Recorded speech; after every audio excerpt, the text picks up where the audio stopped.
hoy vamos a iniciar un nuevo libro.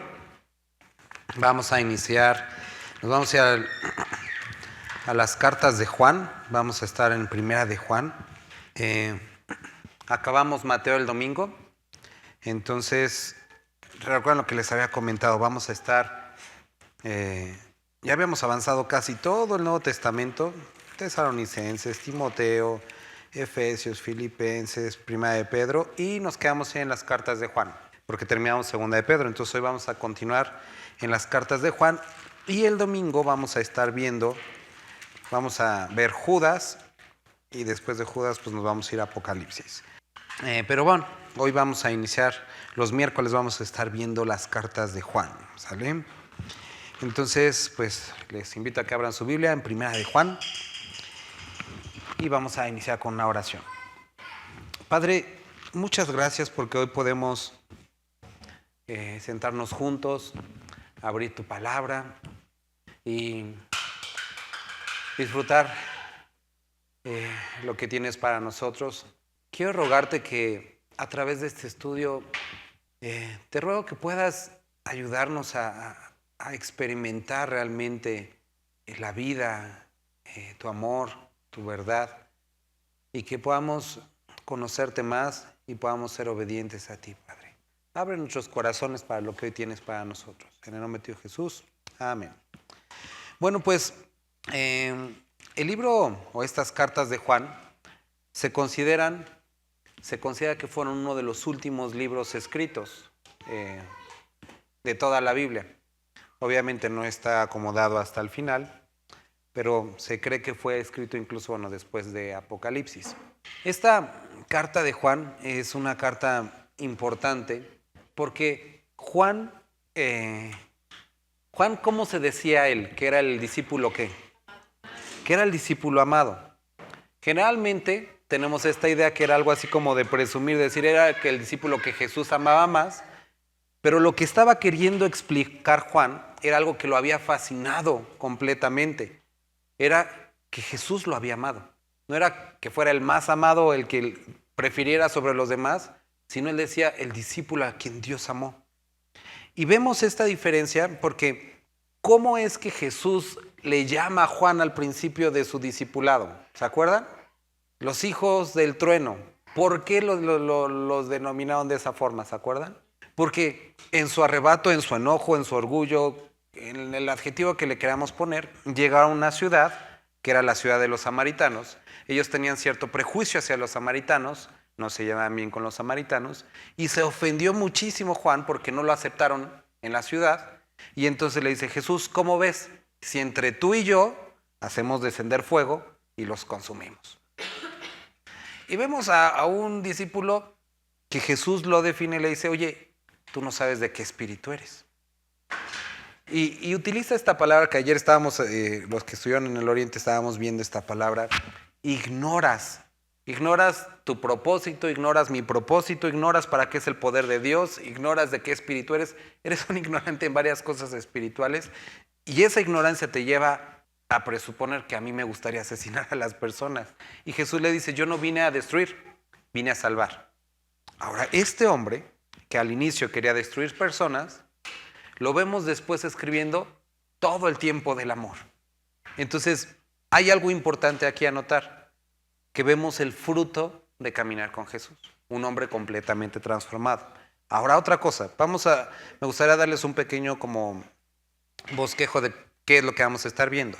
Capítulo 1 y 2, Juan no únicamente quiere expresar como una idea, simplemente conocimiento acerca de con quién él estuvo, sino quiere que lo experimentemos, que aprendamos a vivirlo, a experimentar. Entonces, capítulo 1 y capítulo 2 es experimentando, va a hablar acerca de experimentar su luz. Capítulo 3 y capítulo 4 nos va a estar hablando acerca de experimentar su amor. Capítulo 5, experimentar su vida. Entonces, estos son como los temas de los cuales va a estar hablando Juan. Y vamos al capítulo 1 ahora sí. Dice, lo que era desde el principio, lo que hemos oído, lo que hemos visto con nuestros ojos, lo que hemos contemplado y palparon nuestras manos tocante al verbo de vida. ¿Alguien podría leer el versículo 2? Hemos hablado en diversas ocasiones, conocimos en Timoteo, en otras cartas, acerca de este pensamiento filosófico que se convirtió en una herejía cuando entró en el cristianismo, que es el gnosticismo. Y parte de esta filosofía, lo que enseñaba o en lo que se convirtió dentro del cristianismo, es que había un cierto grupo de personas que empezaron a enseñar que Jesucristo no había venido como física o corporalmente, que había sido un espíritu. Y esto lo basaban en el siguiente pensamiento. Ellos decían que el espíritu era completamente bueno y la carne era completamente mala. Y uno dice, bueno, es como, pues se escucha lógico, ¿no? Pero ellos decían que como el espíritu era completamente bueno y la carne completamente mala, Jesús no pudo haber tenido carne porque él era bueno. Entonces debió haber sido un solo espíritu, solamente un espíritu. Y que justo antes de la crucifixión, como que poseyó a una persona o algo así, pasó y después se fue, ¿no? Eso es lo que algunos decían. Pero Juan, por eso empieza de esta forma, lo que era desde el principio, haciendo referencia a lo que escribió en el Evangelio. En el principio era el verbo, ¿se acuerdan? Y el verbo era con Dios y el verbo era Dios. ¿Sale? Dice, lo que hemos oído, lo que hemos visto con nuestros ojos, lo que hemos contemplado y palparon nuestras manos tocando al verbo de vida. Juan dice, no era un espíritu, lo vimos, lo tocamos, comimos con él, caminamos con él, era real, era físico, porque la vida fue manifestada y la hemos visto y testificamos y anunciamos la vida eterna, la cual estaba con el Padre y se nos manifestó. Entonces, Juan dice, era real. Ahora decimos, bueno, yo ya no he escuchado tanto de esto últimamente. Sí, sigue explicando. Pero una aplicación importante para nosotros el día de hoy es esta. La idea que algunos tienen, que mientras vengan a la iglesia, hagan alguna lectura, participen económicamente, es decir, mientras hagamos cosas espirituales, nuestro espíritu ya está todo bien y entonces no importa tanto lo que haga nuestra carne porque pues somos espirituales y la carne pues se va a quedar aquí y pues ya somos espirituales. Eso es una completa mentira. Seguimos leyendo, ahorita vamos a regresar a esto. Porque la vida fue manifestada y la hemos visto y testificamos y anunciamos la vida eterna, la cual estaba con el Padre y se nos manifestó. ¿Alguien podría leer el 3 y el 4? Dice Juan que eso que vieron, oyeron, es lo que él anuncia o que estamos ahorita leyendo. Para que también vosotros tengáis comunión con nosotros. Y nuestra comunión verdaderamente es con el Padre y con su Hijo Jesucristo. Ok, miren hermanos, cuando nosotros leemos esto, tenemos que entender que si nosotros no anunciamos, no hablamos acerca de lo que hemos visto y oído, de lo que viene en la palabra, las personas no van a poder tener verdadera comunión con el Padre y con nosotros. Van a decir, bueno, se está escuchando esto como sectarista. Quiero que me entendamos muy bien. Podemos llegar a hacer, por ejemplo, mañana vamos a tener un evento en el Oriente, vamos a compartir el Evangelio y va a haber cajitas. El viernes también. Pero si nosotros, como creyentes, le decimos a la gente, tú nada más ven a la iglesia, o nada más nos dedicamos a hacer beneficencia, a entregar cosas, lo cual está bien. Pero mientras las personas no escuchen el Evangelio, mientras las personas, nosotros no les expliquemos que se trata de Cristo, de rendir su vida a Cristo, nunca van a tener comunión con el Padre. Y entonces lo que estamos haciendo es mentirles. Si nosotros nos dedicamos a enseñarles cómo ordenar sus finanzas, si les enseñamos y les damos talleres de cómo ser buenos padres, pero no les predicamos a Cristo, el único que puede transformar vidas, le estamos haciendo perder su tiempo. Si en reuniones como estas cantáramos, nos desestresáramos, tomáramos café, compartiéramos un rato, pero no estudiáramos acerca de Cristo, que es el único que puede transformar vidas, nos hemos convertido en un club social. Porque aquí Juan lo que está queriendo decir es que lo que verdaderamente produce esa hermandad y convertirnos en el cuerpo de Cristo es aquello que ellos escucharon, que fue el Evangelio. Y esto es muy, muy importante. Porque hay muchos lugares que se dicen cristianos, pero que de cristianos ya no tienen nada. Y no necesariamente porque hagan algo malo, sino porque ya no se habla de Cristo. El cristianismo se trata de Cristo, no se trata de los cristianos. No se trata de lugares, no se trata de mejorar, no se trata del éxito, no se trata del liderazgo, no se trata del emprendimiento. Se trata de Cristo. Y Juan está diciendo que lo que hemos visto, oído, eso anunciamos para que también vosotros tengan comunión con nosotros. Y dice, nuestra comunión verdaderamente es con el Padre y con su Hijo Jesucristo. Y esto nos recuerda lo que estuvimos viendo ahorita al final de Mateo, cuando Jesucristo tiene comunión con sus discípulos a través de ¿qué? El partimiento del pan, el tomar la copa, que es la muerte del Señor anunciáis hasta que Él venga. Cuando nosotros anunciamos su muerte, su resurrección, su venida, y el individuo entiende y acepta ese regalo, entonces puede tener verdadera comunión con el Padre. Mientras tanto, no. Por eso es tan importante que no nos dediquemos a recomendar libros, audios. Predica el Evangelio. Simple. Y eso puede transformar vidas. Versículo 5, vamos a leerlo. ¿Lo puede leer alguien? Entonces, Juan está diciendo que esto es lo que decía Jesús. ¿Sí? Esto es lo que decía Jesús.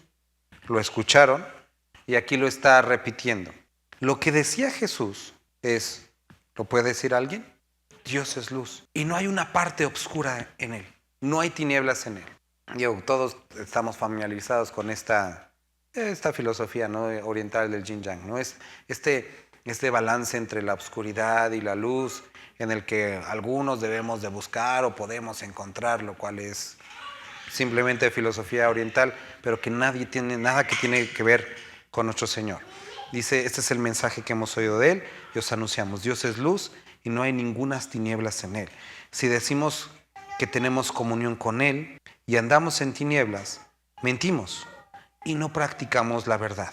Entonces, como en Dios no hay tinieblas, aquellos que tienen comunión con Él deben andar en luz. Pero si nosotros decimos que tenemos comunión con Él, pero nuestros frutos son de tinieblas, lo que aquí nos dice es que estamos mintiendo y no practicamos la verdad. Entonces, como te he comentado en otras ocasiones, o como a lo mejor lo has escuchado, lo has vivido, hay ocasiones que le podemos decir a las personas, estoy leyendo la Biblia, estoy teniendo comunión con Dios. Oye, pero entonces ¿por qué andas peleado contra todo el mundo? No sé, pero si vieras, estoy teniendo el mejor tiempo de comunión con Dios como nunca antes lo he tenido. Mentira, porque no puedes tener comunión con Él y que tu fruto sea tinieblas. Cuando tu fruto es tinieblas, la evidencia es que no hay comunión con Él. Ahora, espero que no lo pases esto como algo que ya has leído o algo obvio, porque tristemente en muchos no, a pesar de que es una verdad tan simple, no la vivimos. Conozco, yo he sido en mucho tiempo, fui en tiempo de mi vida, este tipo de personas que utilizaba con otros creyentes la Escritura simplemente para pelear o para demostrar que era mejor, para demostrar que sabía más. Hay muchos creyentes que se la pasan, no sé, tratando de demostrar que producen problemas entre hermanos y no hay evidencia de luz. Hermanos, el propósito de la Escritura, el propósito del acercamiento a Dios es que obedezcamos a Él. Y la obediencia tiene como resultado luz. ¿A qué se refiere eso de luz? Se escucha muy místico, si quieres. Pero a lo que se refiere es que como Cristo, que como Dios, alumbramos a otras personas. Eso que Dios tiene, eso que Dios es, se refleja o se proyecta a través de nosotros. Eso es lo que debe de ser visible. Ahora, pero si andamos en luz, como Él está en luz, tenemos comunión unos con otros. Y la sangre de Jesucristo, su Hijo, nos limpia de todo pecado.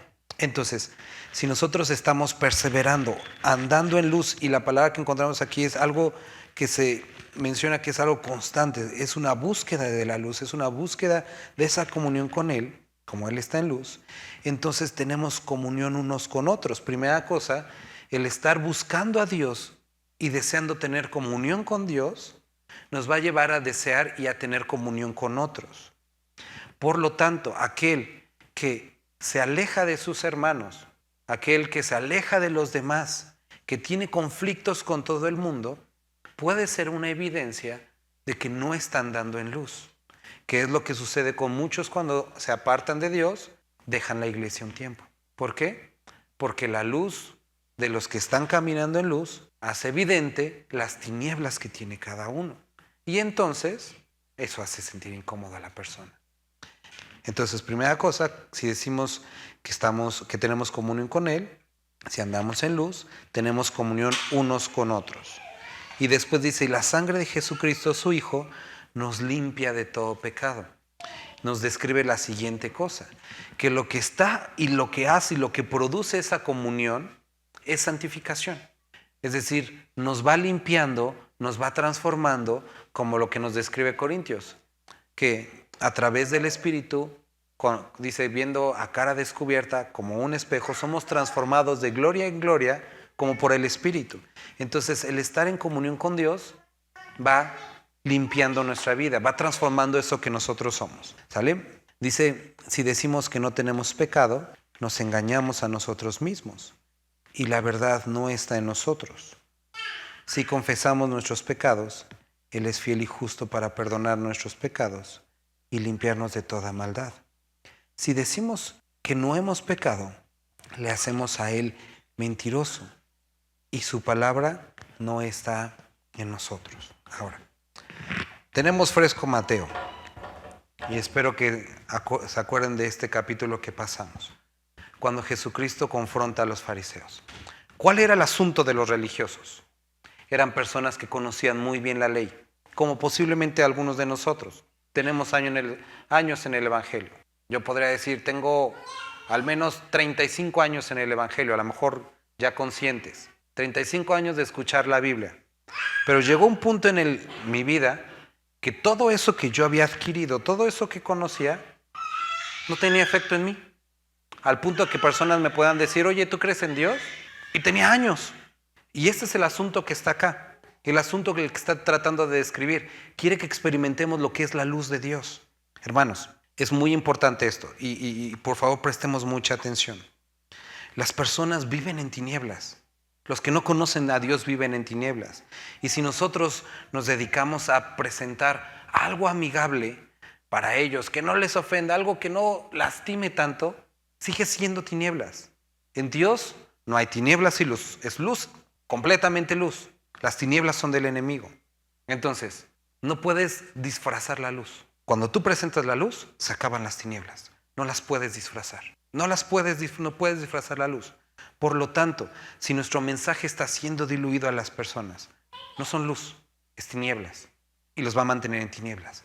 Lo que los que están afuera necesitan escuchar es la luz de Cristo, el Evangelio. Entonces, eso es la primera parte. Dios fue manifestado en carne, Timoteo. Él vino, se hizo carne y murió por nosotros. Es real y como es real, entonces nosotros en nuestra carne podemos experimentar a Dios. Dios no es algo que no se puede experimentar, es algo que se puede experimentar y en el que debemos de vivir. Ahora, la comunión con Dios se obtiene a través de Cristo, del sacrificio de Cristo, y esa comunión se refleja en la comunión con nuestros hermanos, según lo que dice aquí a partir del versículo 6 y versículo 7. Entonces, aquí me gustaría detenerme. El reunirnos, el tener esa relación con los hermanos, va a ser una consecuencia de nuestra relación con Dios. Muchos hablan de, es que los hermanos son fríos, es que los hermanos son criticones, es que los hermanos son hipócritas. Y sí, pero tú también, y yo también. Y entonces, aquí tenemos que recordar que lo que la Escritura nos dice es que el amor cubre multitud de faltas. Y cuando nosotros tenemos comunión con Dios, el amor de Dios está en nosotros y por eso podemos tener comunión con los hermanos. Ahora, si nosotros andamos en luz, versículo 7, tenemos comunión con los demás y Cristo, su sangre nos va limpiando de todo pecado, va transformando nuestra vida, lo que se describe como la santificación. Ahora, vamos a encontrar momentos en nuestra vida en el que digamos, oye, pero ¿de qué nos tendría que limpiar? Tenemos pecado. Todos tenemos pecado y necesitamos ser expuestos. Ahora, cuando tú no te expones a la luz de Cristo, tus pecados permanecen en tinieblas. ¿A qué me refiero? No se ven. Aquella persona que vive en tinieblas, sus pecados no le son visibles. Y vive la vida, o puede permanecer en algunos momentos diciendo, es que yo estoy bien, yo soy el bueno de la historia. Pero cuando te acercas a la palabra de Dios, expone quién eres y muestra la fealdad de tu pecado y te conduce al arrepentimiento. Por eso es tan necesario que el creyente esté constantemente en comunión para que la palabra alumbre quién es Él. ¿Con qué, te acuerdas? ¿Guardará el joven su camino? No. ¿Con qué alumbrará? ¿Con qué limpiará el joven su camino? Con guardar su palabra. Y por eso también dice, lámpara es a mis pies tu palabra y lumbrera a mi camino. Ahora, dice, si confesamos nuestros pecados, Él es fiel y justo para perdonar nuestros pecados y limpiarnos de toda maldad. Cuando nosotros estamos en comunión con Dios, lo que produce es aquello que dice Mateo en el Sermón del Monte. Bienaventurados los pobres de espíritu, que es este momento en el que nosotros entendemos quiénes somos y llegamos a esa tristeza espiritual, a ese quebrantamiento espiritual, y lo que debe llevarnos es a la confesión. Si confesamos nuestros pecados y si los confesamos, Él es fiel y justo para perdonar nuestros pecados y limpiarnos de toda maldad. Si decimos que no hemos pecado, le hacemos a Él mentiroso y su palabra no está en nosotros. Y su palabra no está en nosotros. Entonces, aquí la palabra de Dios aquí nos está animando que consecuencia de andar en luz es que nuestros pecados son alumbrados y que eso, la persona que está andando en luz, desea arrepentirse y si nosotros deseamos arrepentirnos, Él es fiel, Él nos perdona, pero aquí vemos este contraste. Aquellos que andan en tinieblas tienen esta percepción de ellos mismos, no tenemos pecado. Y lo que produce es que lo hacemos a él mentiroso y esto es una evidencia de que su palabra no está en nosotros. Ojo aquí, aquellos que dicen que leen, que estudian y que esa palabra no tiene ese efecto en ellos de alumbrar su maldad, entonces aquí nos dice, la palabra no está en nosotros. Porque aquel que lee la palabra es confrontado con su maldad y procede al arrepentimiento. Capítulo 2, vamos a ver en los 2 primeros versículos. Hijitos míos, estas cosas os escribo para que no pequéis. Y si alguno hubiere pecado, abogado tenemos para con el Padre, a Jesucristo el justo. Y Él es la propiciación por nuestros pecados. Y no solamente por los nuestros, sino también por los de todo el mundo. Y en esto sabemos que nosotros le conocemos, si guardamos sus mandamientos. El que dice yo le conozco y no guarda sus mandamientos, el tal es un mentiroso y la verdad no está en él. Hijitos míos, versículo 1 otra vez, estas cosas os escribo para que no pequéis. Y si alguno hubiere pecado, abogado tenemos para con el Padre, a Jesucristo el justo. Y Él es, te animo que puedas subrayar esta palabra, la propiciación por nuestros pecados y no solamente por los nuestros, sino también por los de todo el mundo. Recientemente leímos Zacarías 3 y veíamos este ejemplo, o esta visión que tiene Zacarías del sacerdote Josué. Está Josué, el sacerdote Josué, está delante de Jesucristo, está delante, de Dios, y está Satanás acusándolo constantemente. Está Jesucristo y dice, quiten esas ropas impuras que tienen. Y los sacerdotes tenían esta ropa limpia, la mitra, que reflejaba pureza, pero nada de eso realmente lo hacía diferente. Y Jesús dice, quiten esas ropas. Y dice, mira que he quitado tu pecado y te he limpiado. Entonces, cuando leemos esto, dice, hijitos míos, Estas cosas os creo para que no pequéis. Y si alguno hubiere pecado, abogado tenemos para con el Padre, Jesucristo el justo. Y Él es la propiciación por nuestros pecados. Lo que nos está describiendo aquí, y es para poder concluir lo que estamos leyendo, este asunto de la propiciación quiere decir el pago suficiente, adecuado para cubrir el costo. Imaginemos esto, viene el hermano Melitón en la camioneta y se pasa todas las fotomultas a 200 kilómetros por hora y lo detiene la patrulla. Lo llevan a juicio y está ahí delante del juez y le dice, como te pasaste a 200 kilómetros por hora, se convierte en un delito y entonces son o 5 años de prisión o una multa de 60,000 pesos. El hermano saca su cartera y sale una mariposa de adentro de su cartera. No tiene los 60,000 pesos. Pero se queda viendo bien y resulta que el juez es el hermano Edgar.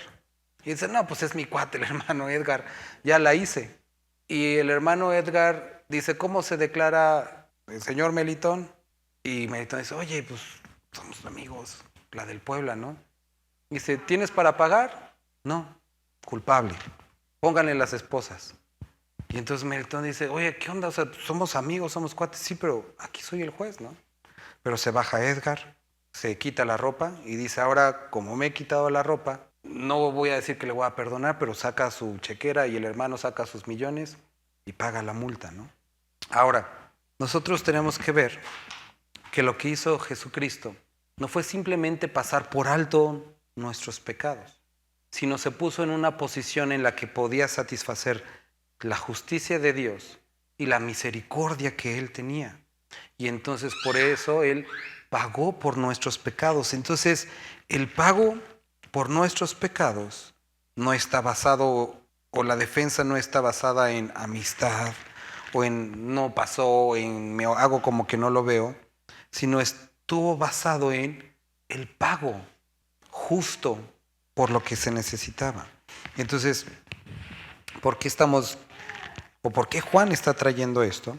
Porque todos necesitamos entender que somos pecadores y que en nosotros no había posibilidad para acercarnos a Dios y que vivíamos y que estábamos condenados a las tinieblas eternas y que como en Dios no hay tinieblas, ninguno de nosotros cabíamos. Pero entonces Él lo que hizo fue, siendo luz, pagó por nuestras tinieblas y en la cruz del Calvario, en la persona de Cristo Jesús, y recuerdas esto que leíamos el domingo, domingo, se hizo pecado, se hizo maldición por cada uno de nosotros. Y sucede este evento que nosotros leemos en el Salmo 22, Padre, ¿por qué me has abandonado?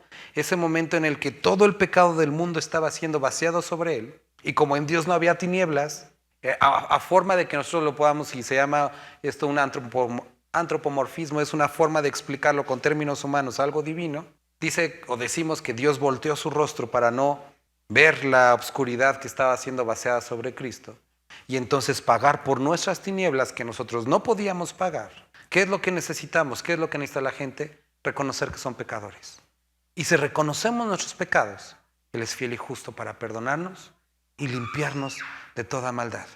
Pero, o hasta que el individuo no se sepa y no se considere pecador, no puede acceder al arrepentimiento. Y aquel que no se arrepiente, permanece en pecado. Y aquel que permanece en pecado, tiene como evidencia la no conversión. Es una evidencia de la no conversión. Porque aquellos que por fe nos hemos acercado a Cristo, la fe produce arrepentimiento. Y entonces, Cristo, dice, nos limpia de todo pecado. Y este es el asunto al que quería llegar Juan, que Dios es luz. Y nosotros podemos permanecer y caminar en esa luz y su sangre nos puede limpiar de todo pecado. Vamos a orar, hermanos. Padre, gracias te damos por este tiempo que pudimos pasar estudiando este primer capítulo. Te ruego que el día de hoy podamos meditar en esto, Señor, reflexionar si tenemos evidencia de andar en luz, si estamos en comunión con nuestros hermanos, si hay frutos dignos de arrepentimiento, Señor, o lo que estamos demostrando, ejemplificando a los demás, es algo contrario a lo que tú eres. Si es así, Señor, convéncenos de pecado, de justicia, de juicio, Señor. condúcenos al arrepentimiento. Te amamos, te bendecimos. Amén.